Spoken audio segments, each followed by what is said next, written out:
Hi, everyone. Welcome to Both Sides of the Story. I'm your host, Alan Janae from CBS 4. Thank you for joining us. This is the first of our 4 preliminary rounds of our 2020 tournament featuring 8 students from 8 different high schools. And we have a brand new element this year. We have added a consolation bracket, so you'll get a chance to see all of our students debate multiple times this season. On tonight's show, students from Denver's East High School and Mountain Vista High School in Highlands Ranch kick off our new season. So let's meet our participants now. Up first is Talia Hart. She is a senior from East High. Let's hear her story. My name is Talia Hart, and I'm a senior at East High School. As a little kid, I was always really curious and shy and just always wanting to spend time reading. And I was also super close with my little brother, who now does debate with me, so that's something we get to share with each other. I decided to do debate because I've always been super interested in politics and government, but I never really had a way to share that interest. And my coach and teacher freshman year, Mr. Kaplan, really encouraged me to share my ideas, and he got me into doing debate. My favorite moment in debate was going to the debate national tournament the summer after my sophomore year, because I really got to dive into the details of antitrust law, which is an interesting field of law, but I also got to really bond with my partner and with my coaches. Talia is so thoughtful. She works incredibly hard. She has stepped up and has been mentoring a bunch of the freshmen and has really helped our program grow because she is so personable and excited about her events. All right, next let's meet Rhea Skariah, a senior from Mountain Vista High. You may remember her joining us as a semifinalist in last year's tournament. Let's catch up with Rhea. My name is Rhea. I am a senior and I go to Mountain Vista High School. Rhea's debate style is similar to her personality. She's calm, she's fluid, she's focused, and she does a very good job of asking questions to her opponent that really strengthens her own case. I think there are countless things that you can address right now and that require our attention right now.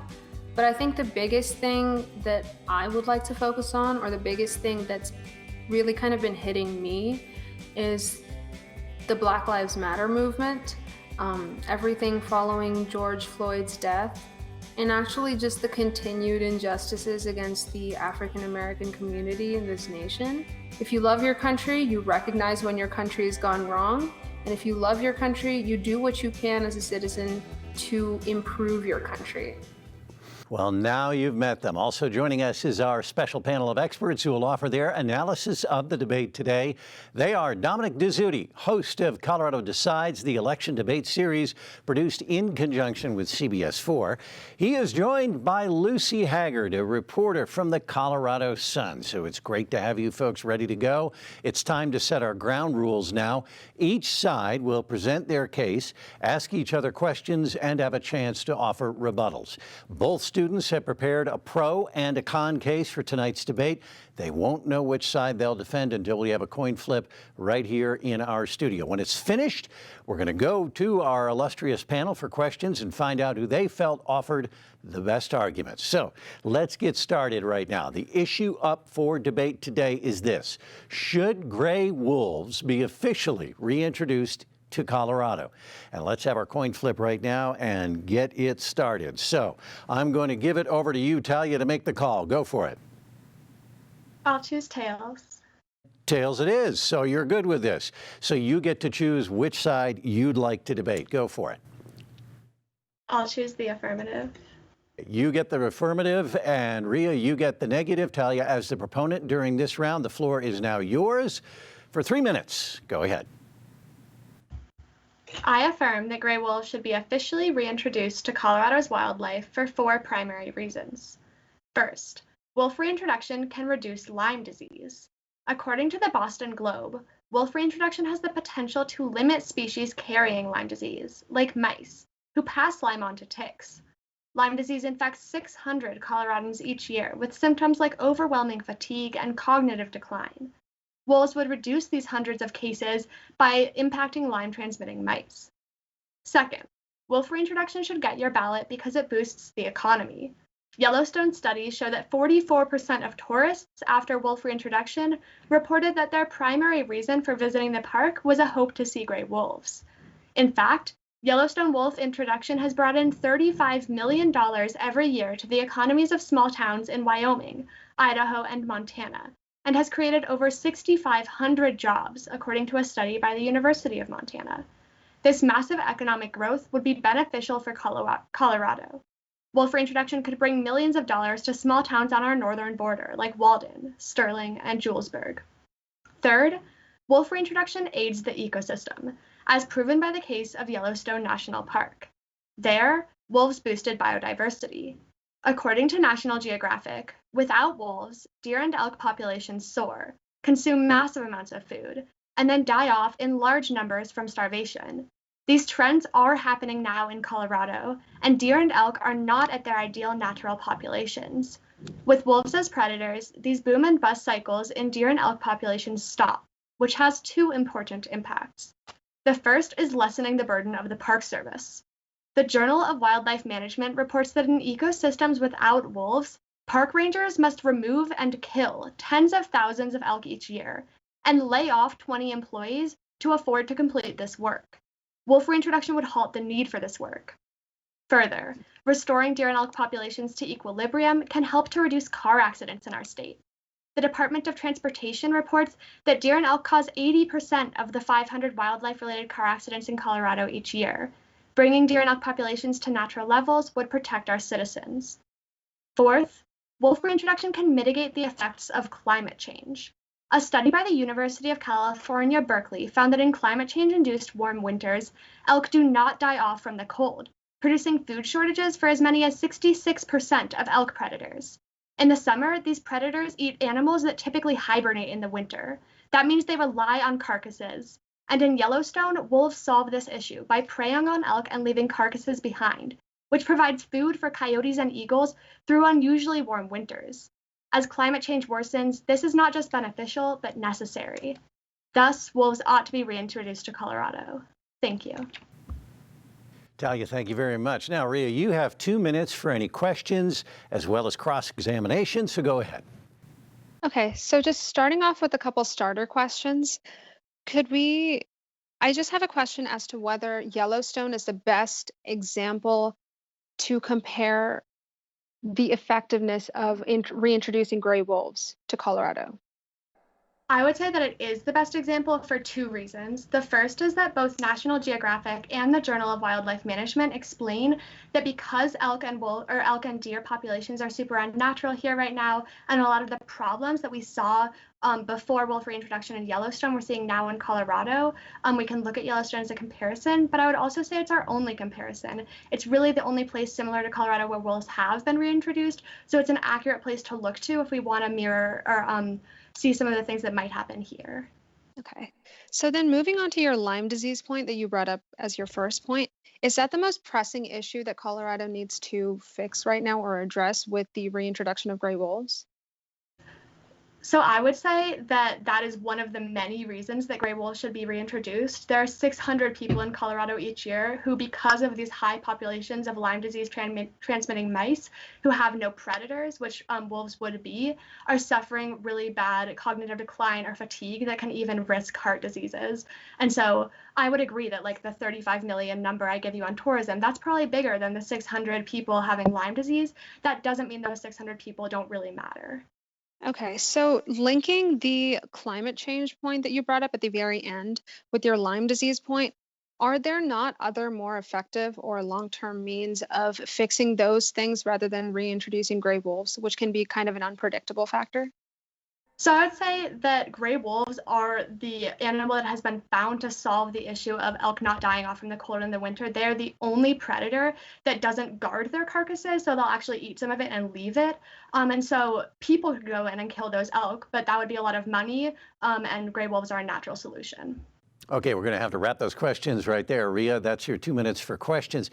Now, 3 minutes to state your case in the negative. The question again today, should gray wolves be officially reintroduced to Colorado?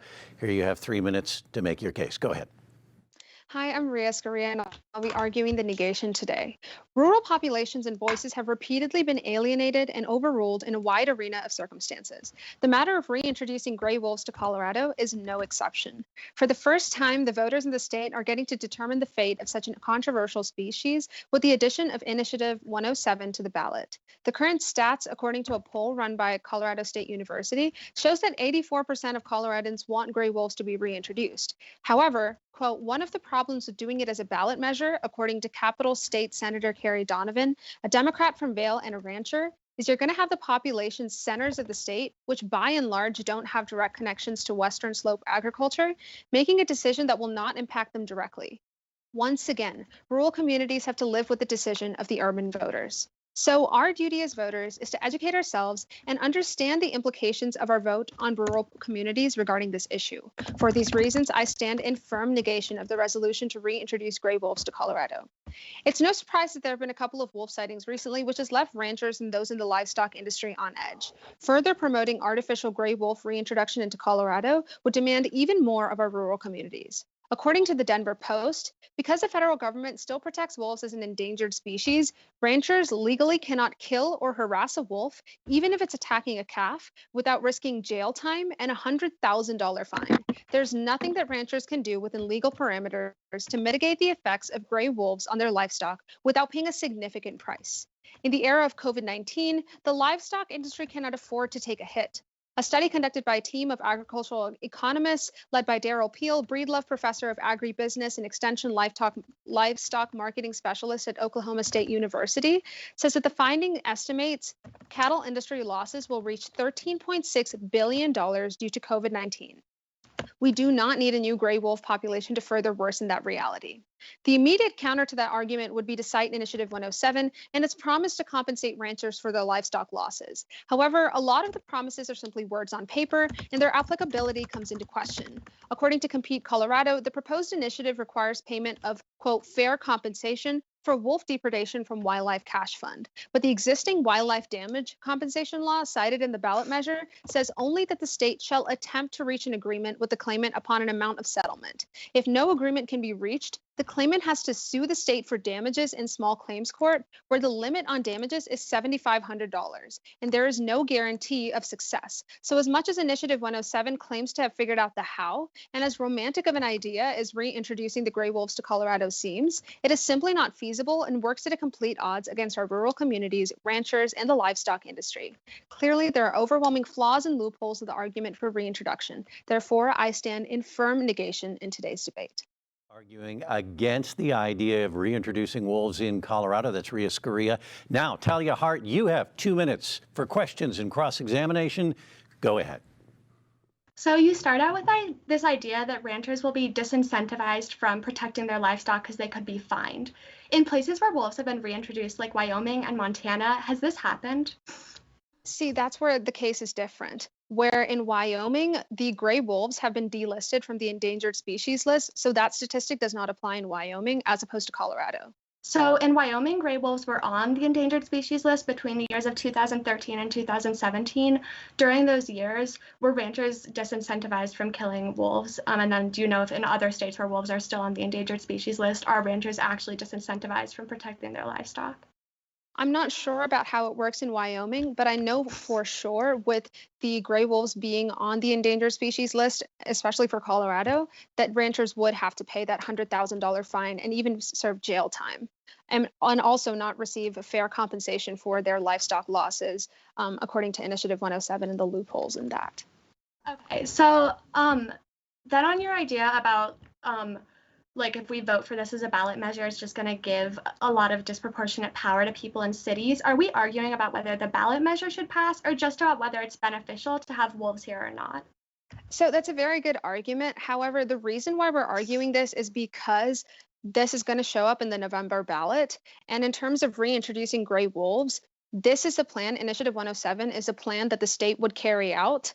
And while we have to weigh the implications of what would happen once the gray wolves are reintroduced, we also have to take into account how, and the how proposed by the state right now is Initiative 107. So I think it's very much a fair part of the debate. Okay. And then do you know how much or the percent of livestock that are actually attacked by wolves, or how many livestock deaths actually result from wolf introduction? I know that in Idaho, they had to pay over $500,000 in wolf depredation costs, as opposed to the rest of their predators in the area, where they only had to pay about $10,000. So we know that they're the most aggressive predator to exist, and the state would have to pay quite a bit. Okay, we have to wrap up the questions there, Talia, but you now have 2 minutes for a rebuttal. Go right ahead. So my opponent's entire case centers around the idea that rural communities will be disproportionately hurt by wolf reintroduction. And I'd like to start with a brief overview, giving you 2 reasons why that's not true. The first is that a study by the University of Montana that I read in my case very clearly tells you that small towns like Walding, Sterling, and Julesburg on our northern border will be incredibly aided by the tourism boost that we'll see because of wolves. And the second reason that wolf reintroduction is good for rural communities is because the CDC reports that Lyme disease is more prominent in rural areas. And when wolves reduce the species that carry Lyme disease, we see less of that devastating disease for rural individuals. But then she makes this point about us doing this as a ballot measure, and that doesn't apply because we're not debating whether this should be done as a ballot measure. We're just debating whether it should be done. So that's not really offense for her. And then I have a couple of arguments against her livestock point. First, ranchers are able to protect their livestock. The Timberwolf Reintroduction Network says that in Wyoming, Idaho, and Montana, over 100 wolves have been killed by ranchers protecting their livestock, and none of these ranchers have ever been fined or put in jail, even though wolves are delisted in the years between 2013 and 2017 in Wyoming and in Idaho and Montana. So that proves ranchers can protect their livestock. But then wolves just don't kill large numbers of livestock. A study from the Humane Society found that many online statistics on wolf kills are inflated and not based in fact. The study used data from government agencies to confirm that in states like Wyoming and Montana, where wolves have been reintroduced, more livestock are killed by eagles, poison, theft, and ravens than are killed by wolves each year. In Wyoming, wolves make up for 0.01% of livestock deaths each year, so we wouldn't see harms to the livestock industry. But then finally, we would see ranchers able to be compensated, as in Wyoming, $300,000 are paid by the government to ranchers each year, so that compensation to ranchers would occur and they would actually be helped by wolf reintroduction. Talia, will have to wrap you up right there. And now the big question today on both sides of the story: should gray wolves be reintroduced to Colorado? You have Talia from East High School on the left. You have Rhea from Mountain Vista on the right. Rhea, you now have 3 minutes to respond and close. Go right ahead. Okay, starting off with my opponent's point on Lyme disease, she brings up, even in cross-examination, that it's perhaps not the most pressing issue to be addressed, seeing as it's only 600 Coloradans that are being affected. But however, addressing an issue like Lyme disease, putting our money into healthcare is much more effective and much more of a long-term solution than introducing gray wolf population into Colorado, which is much more of an unpredictable factor, as opposed to putting it right into healthcare. Moving on to her second point about boosting the economy, she brings up Yellowstone, and yes, Yellowstone has seen benefits, but for these reasons, which I will list right now, Yellowstone cannot be an accurate comparison of the effects of gray wolves reintroduction in Colorado, because the scenario pro-wolf reintroducers often references Yellowstone, but hear from Doug Smith, the leader of Yellowstone's wolf project for the National Park Service, quote, "Wolves did their part to check elk population in Yellowstone, sure, but they had an assist from grizzlies, black bears, and cougars. That means that the ecological lessons of Yellowstone won't easily translate to Colorado," end quote. For that reason, Smith doesn't expect wolves would deliver ecological change to Colorado like that seen in Yellowstone. And for those reasons, we cannot link the effects that it's had in Yellowstone directly to Colorado. And furthermore, she brings up the 6,500 jobs created and this 35 million boost in the economy in terms of ecotourism. But in the era of COVID-19, we won't see much of ecotourism, and we have the economy, we have COVID-19 directly affecting several other industries in our economy, such as the livestock industry, which is what I mentioned, seeing a $13.6 billion hit, which we don't need to worsen by reintroducing gray wolves to Colorado. Moving on to our third point of aiding the ecosystem, cross-reference my card that I brought up with Yellowstone there, because Yellowstone cannot be used as an accurate comparison of that, because we have a largely different ecological composition than Yellowstone. And as to her point of car accidents, we've seen actually with gray wolves naturally migrating a little bit to Colorado, seeing accidents with that happening on the I-70 interstate, for example. And our deer and elk populations can be mitigated through other means, once again, either by expanding the hunting season or by shipping ours off to different states which have reintroduced gray wolves that are in need of a prey for these aggressive predators. To her last point of mitigating the effects of climate change, similar to my argument that I made with her Lyme disease point, there are many other places where we can put our money that we'll see it be more effective, where if we invested into technology, we'll see much more of a long-term benefit than reintroducing gray wolves, which did not have a significant climate change effect 75 years ago when it was prominent in Colorado. And the biggest issue here is the affirmative side does not take into account our rural populations, which are affected by this. And the ballot measure is something that we really need to take into account, as that is how this proposition will be carried out. So for those reasons, I cannot see an affirmative ballot in today's debate. Rhea, thank you very much. Finally, Talia, you have the affirmative on this. You have 1 minute for your close. Go right ahead. There are two reasons that you should support wolf reintroduction. The first is that wolf reintroduction helps rural communities. The 35 million number projected by the University of Montana tells you that in Colorado, we would see a boost in $35 million in tourism, primarily in rural areas. She tells you that we have COVID-19 right now, so we wouldn't see that tourism right away. And I agree, but at some point people will be traveling again, and that boost will still exist. That boost to rural communities is the first reason you vote for the affirmative. But then the CDC tells you that Lyme disease is worse in rural communities, and reducing species with Lyme disease matters for those communities. That sickness should be solved. Her only real offense is on livestock, but I tell you 3 reasons not to buy it. First, ranchers get compensated. Second, wolves kill very few livestock. And third, ranchers can defend their livestock. And then you should also vote affirmative because the ecosystem has helped with wolf reintroduction, primarily because when elk don't die off in warm winters, predators don't have food, and wolves provide that food by leaving carcasses. She doesn't really answer that, so that's another reason to vote F. Talia, we'll have to wrap it up right there. 2 of the best high school speech and debaters in Colorado. That's Talia on the left and Rhea on the right. Talia from East High, Rhea from Mountain Vista. And should gray wolves be officially reintroduced to Colorado? Our question of the day. Let's go to our panel of experts and get their thoughts on what they saw. They have to sort it out. Here's Dominic. Thank you very much, Ellen. I think both of you should be very proud of the cases provided, but you're not off the hook yet. Both Lucy and I are going to ask a question of you. Lucy, why don't you start with your question to Talia? One of you mentioned that some wolves are already coming back into the state on their own. And Talia, I was wondering, what is the value of actively reintroducing gray wolves to the state as opposed to letting them migrate on their own accord? That's a great question. So wolves were removed from Colorado in 1945, and since then, the Denver Post estimates that about 10 wolves have ever passed through the state, never actually establishing a population here. So the benefit of introducing wolves is the fact that we're not actually seeing wolves come and establish a population. We're seeing a couple of wolves pass through the state or maybe stay here for a couple of days. So to see a population, we do need that forced introduction. I have a question for you as well, Talia. When you're looking at some of your arguments, you talk about the ecosystem, positive effects, the ecosystem of wolves when they can hunt elk and deer.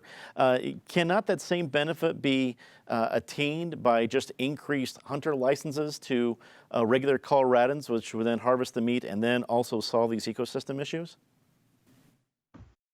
So I would say that along with the other benefits that wolves bring, it doesn't make a lot of sense to say that we're going to go about a solution that won't lead to decreases in Lyme disease and helping ameliorate climate change and all of that. But I would also say that we can't get the amount of hunters that we need to reduce populations in the right areas because these high populations are in national parks where hunting can't really occur at the levels that it has to. Well, Rhea, like I warned, you're not off the hook on this one either. We have questions for you. Lucy, your question for Rhea.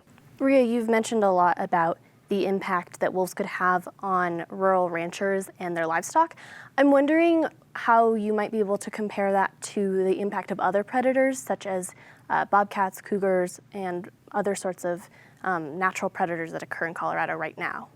Okay, so one statistic I would refer to is the Idaho statistic, where they've seen the state having to compensate for the accidents that have been caused by other predators, and that cost being only about $10,000, while we see the wolves being very aggressive predators, with Idaho having to pay $576,357 dealing with wolf depredation accidents with livestock or with pets or with other just mingling with the urban communities. So just based off that statistic and what's happening in Idaho, it's clear that if we reintroduce gray wolves to Colorado, Colorado will have to pay quite a significant amount. Rhea, I guess my question would be kind of two of your arguments run into each other, because on one end, as your answer to Lucy's question says that it would cost the state a lot of money, but you raise another point that ranchers have a lot of problems getting the money. So either the money isn't going out to ranchers, and that's a problem,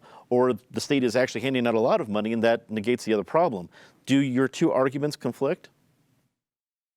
I don't think they conflict. I actually think they build off of each other in the sense that Colorado would owe the ranchers a lot of money, but not have the resources to pay the ranchers a lot of money. So Colorado, the state would be indebted and the ranchers would not be compensated, leaving both at a loss, which is the reason why we should not reintroduce gray wolves to Colorado. We have just a little bit of time, so I'm going to selfishly just grab one more quick question for each of you and myself. Talia, a quick question for you. You talk about the tourism benefits for cities like Sterling. Do you honestly believe there's going to be a lot of people going to the city of Sterling to look for wolves? So the University of Montana study very clearly says that in really small towns in Yellowstone where people didn't normally go, not the areas where like Old Faithful are, but areas where people typically wouldn't venture, they actually spent a lot more time in those towns and paid to stay at nicer hotels and see guides in those towns that typically wouldn't have had a lot of tourism because of wolves. So I would say that looking at that as an example of what happened when wolves are reintroduced, it's pretty clear that towns that right now don't get a lot of tourism might get a lot of tourism when there are wolf populations there, because that's been a massive appeal in Yellowstone. And Rhea, my quick question to you would be, ranchers already deal with a lot of apex predators in Colorado, bears, mountain lions, among other levels of predators that would harm livestock. Is really the addition of one other apex predator, we're not bringing in velociraptors here, they're wolves. Do you think that's really going to be that big of a problem? Yeah, just going back to the Idaho point, seeing how much more aggressive wolves are and how little ammunition the ranchers have because they are on the endangered list, endangered species list in Colorado, ranchers wouldn't be able to fight back and the state would not have the resources to pay back the ranchers. And also because the other predators are not on the list, the ranchers at least have an ability to fight back. So for those reasons, the effect that the wolves have on their livestock would be immense. Ellen, as you can tell, we have quite a debate here. We might actually have quite a debate amongst the judges about who wins this one.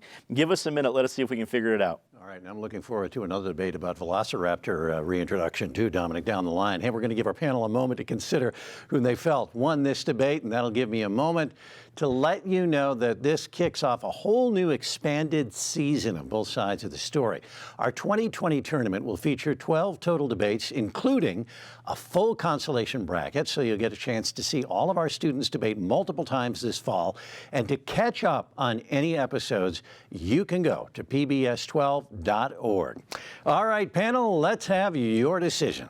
Well, Ellen, I tell you, I think Lucy and I could probably debate it for half an hour of who won this debate. Talia and Rhea, we need to tell you that you both did a fantastic job. We do mean this. This isn't just TV talk. It was a very close debate. Before the debate, I said that I think the ballot issue campaigns would be very wise to hire both of you, and I stand by that. You both did a fantastic job. But when it came down to it, we looked at the arguments. Rhea, we decided you're the winner. Congratulations. Thank you. Congratulations, Rhea Skariah from Mountain Vista High School. Great job on our debate today. Talia Hart, a fantastic job as well from you. Now, you're both going to get another shot after giving our viewers this wonderful debate, and you both ought to be very proud. Rhea, you're going to go on now to compete against the winner from our next debate featuring students from Holy Family and George Washington High School. And Talia, don't worry, we're going to see you again in our consolation bracket debates. That's all the time we have for our program tonight. I want to thank our excellent students for accepting our challenge and for participating in our debate. And I also want to thank our esteemed panel for sharing their thoughts as well. And finally, thank you for tuning in. It is the support of viewers like you and our sponsors that helps to make this show a reality. You can catch up on past episodes of this program on pbs12.org. You can catch me on CBS4 for all the latest news and information impacting Colorado as well. From everybody here at PBS 12, I'm Alan Janae. Thanks for watching, and that is Both Sides of the Story.